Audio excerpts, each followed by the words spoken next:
Hello and welcome to The One Show with Christine Blakely. And Adrian Childs. And last night's guest, Michael Sheen, described tonight's guest as... the only bill worth paying. He did. Bill Nighy is here.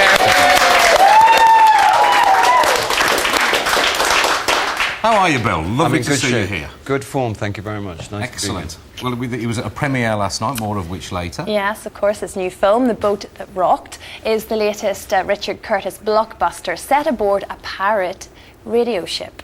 As Paddy O'Connell's been finding out, around 150 pirate stations are broadcasting today, some of them less harmlessly than others. The term pirate radio takes its name from the stations transmitting illegally from ships anchored just outside British waters in the 1960s. Arguably the most famous of these is Radio Caroline. Caroline was established just off Felixstowe in 1964 and broadcast the new wave of pop music unavailable to listeners elsewhere. This is Europe's first and only album station, Radio Caroline. It's very exciting to play in here, you know, because Caroline still occasionally is broadcast from this vessel. The Ross Revenge, the original ship, sank in 1980, and this was the third and final. Come into the record library, just soak it up. This place smells of old records. Christine, maybe the first one you ever bought is here. Living in a Box, look, that sounds like one for you. Or Aid, what about this one here? Sid James, Our House. When we started, there was no popular music. The radio laws of Britain were restrictive to say you can't have a commercial radio station. The BBC had control of all the broadcasting in the UK. They had a policy that unless you were famous, you didn't get played. So you could be the best artist or band in the world and there was no way forward for you.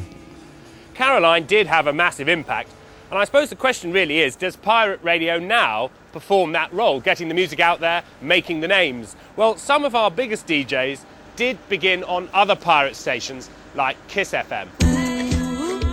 We came on in November 1985. At the time there were two commercial radio stations. For years there'd been a need for soul music on the radio. The team of people that I was leading, which was the Kiss FM team, actually went from pirate to PLC in the end. We actually achieved the one thing that we was out there trying to do, which was to become legal. With so many legal stations available today offering such a wide choice in music and in features, you could argue that pirate stations have simply become obsolete. There's a niche in the market that mainstream and commercial radio stations cannot fill, and so we are needed there. The penalties are very harsh. They can be severe. We could be in prison, we could be fined excessively. It's not enough to stop us doing what we do. We go ahead and take those chances because of the passion that we have for radio. The biggest issue for us really is the interference that illegal broadcasters cause to other commercial radio stations and their listeners, but probably more importantly to emergency services. Take 2008 for instance, we received 40 complaints of interference from emergency services, predominantly from the London Fire Brigade, who were experiencing problems communicating with their fire crews. Last year, police raided 40 pirate stations and they shut down 850 illegal transmitters. But even though it's illegal, new stations still start up. So all these years after Caroline began, pirate radio is still very much alive, and the evidence says it's here to stay.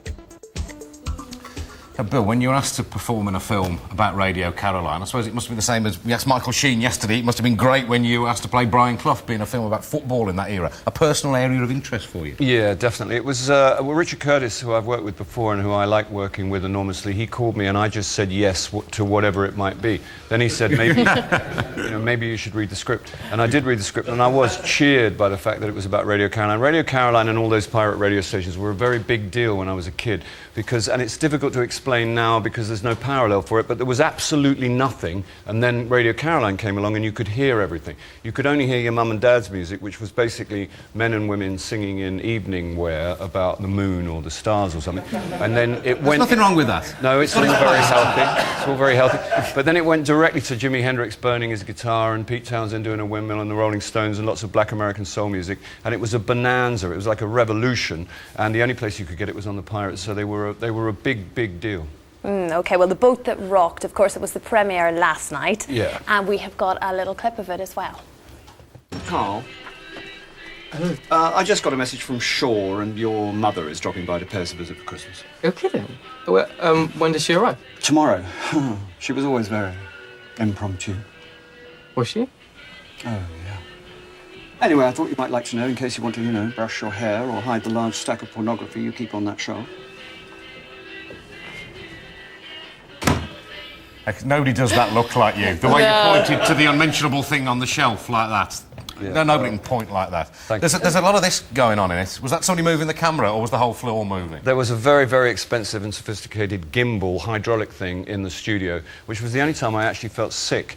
They recreated the sway of the boat in the studio. On the boat itself, we were pretty blessed. The weather was cool and nobody got sick, but when we got in the studio, everybody went a bit queasy. So they used to rock it up, and you'd either rock it up to 4 or 5 or 6 or 7 if the weather got really bad.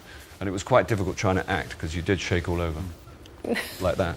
A bit like dancing, yeah. But you're going back to Richard Curtis, obviously. He put the call in and suddenly you were saying yes before you even knew what it was. But then when the script came to be, I mean, what did you make of it at that I thought it was a marvellous. He's a brilliant man. He can do that thing. It's quite a rare gift to make everybody laugh at the same time in cinema terms. It's quite hard to make funny films, and he does it time and time again. And there's a huge expectation for Richard Curtis movies, because the deal is like when you were a kid and you paid some money and you went in the cinema, and then when you came out you felt slightly better than you did when you went in. And I mean, I don't know why people, they say feel-good movie as if it's a slightly derogatory term. It's like comfort food. I never understand. What do you want? Discomfort food? It's like, or do you want a movie that's going to make you feel bad?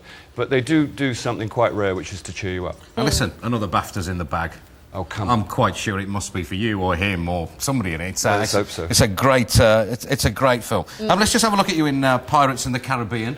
Oh, God. I mean, does it matter who plays this part? I mean, with respect, I know you do it brilliantly, but you can't see a lot of you there. No, I know. Not any single part of me appears in the movie. There was actually at one point a move to get me a nomination. I said, well, it's a squid. No, quite seriously, they put an advert, like for your consideration. And you thought, hang on, I'm not even in the movie. We've got to get another great still. Quick quiz for you here. I bet you can't name what you were in and where in... oh, my God. That's Bill Nighy, that is. Yeah. And the year was... Well, I'll tell you, that was 1974-75. It was the Everyman Theatre in Liverpool, and the production was... Oh, was it Widowers' Houses? Yes, it was. Who's that there? Yeah, I remember that jacket. And that is Pete Postlethwaite. Yes, excellent. well Absolutely done. correct. Oh, where were the specs? You can't have seen a flaming thing there. No, I know. I could see in those days. I could actually see. Bill, more from you later. Yes, thank you. Jonathan, stylish fella. Sounds suave, looks suave, if you ask me. Not as suave and as stylish as Bill, of course. In fact, he is the third most stylish man in the UK, according to Esquire magazine. Yeah, until you find out that Ronnie Corbett was second, wasn't it? Second. I mean, no disrespect, but I don't think he was stylish, but he always looks dressed for golf to me. Well, I mean, it's a matter of taste, but he always looks, it is a golf thing. Yeah. Obviously beyond me. But Barack Obama came fourth. I mean, what's that about? So give me some tips. I'm shambolic. What? You're not shambolic. You look perfect. Well, I am now, but I am the rest of the day. I'm probably coming off straight away. I keep it simple. I'm. It's not me that says I'm the third. I just put on a suit and hope for the best. I usually wear a dark suit on public occasions, a pair of normal kind of shoes and an open neck shirt, and that's all she wrote, really. I'm devoted to John Smedley leisure wear, as any man of my years would be. Other leisure wears are available. Of course. Obviously. You say you stick with the theme. Do you know what? You're absolutely dead right. Here you are at the premiere last night. Oh, my God. Yeah, looking very smart. Oh, my God. Here you are again, just casually strolling through the streets, looking fairly similar. Do you know what? Pirates of the Caribbean. I don't know quite what you're doing with your knees there, but it's definitely the same dark suit, blue shirt combination again. Exactly. Respect to you, though. It seems to work for you. Oh, my God. There's all those dancing girls. Yeah, that was a pretty good night. It's all in the look and how you wear it, of course. Right, we've got a fella on our team who's rather scruffy. It's our props man, Dave. Now he's got something in common with you. He is a Crystal Palace fan. But could we make him look like you? Let's have a look. Could we? Oh, look at that. Can you do an impression of Bill on the carpet of Pirates of the Caribbean? Go on. There you go. Excellent work. Thank you, Bill, Dave. The Boat That Rocked is out on... 1st of April. Yeah. Fantastic. Yes. Thank you very much. Do join us tomorrow. Sir Alan Sugar will be. Have a good evening. Bye-bye.